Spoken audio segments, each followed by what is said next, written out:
للحضور نقدم ترحيب ونرد التحية باسم من في طيبها قمة وبالأخلاق قمة. أم عبد الله لها قدر ومقام وقابلية، الله اللي حط فيها طيب ذات وقوة همة، الله اللي حط فيها طيب ذات وقوة همة.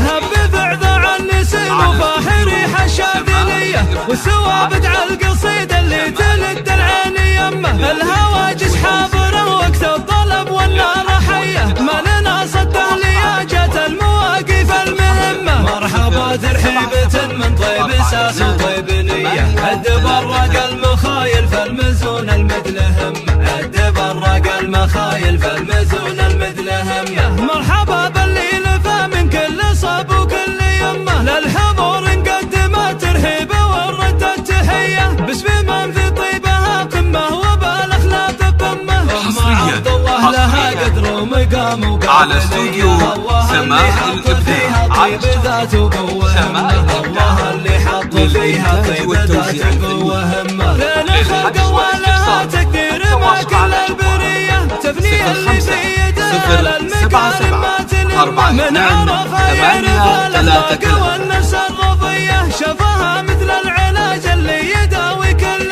ضمه. نعتزي فيها ونفخر باسمها صبح وعشية، طيبها ما له مشابه يا بخت من كانت امه، طيبها ما له مشابه يا بخت من كانت امه. شيخة بالجود والمعروف واليمن المثية، هبه وحشمه وتبزى كل ما جت الملمه، في خلايا دمها تجري المعزة والحمية، يوم بعض الناس ما جت المعزة وسط دمه. كم تمد الخير وتساعد وكم تعطي عطية، تبذل المجهود لأجل الخير والمولى يتمه، تبذل المجهود لأجل الخير والمولى يتمه. صيتها مشهور بالحكمة وفي كفة الأذية، ما تجي للمجلس اللي داخل غبه ونمه، والختام أزكى صلاة الله على خير البرية، الرسول الهاشمي اللي نشر هديه للأمة، الرسول الهاشمي اللي نشر هديه للأمة.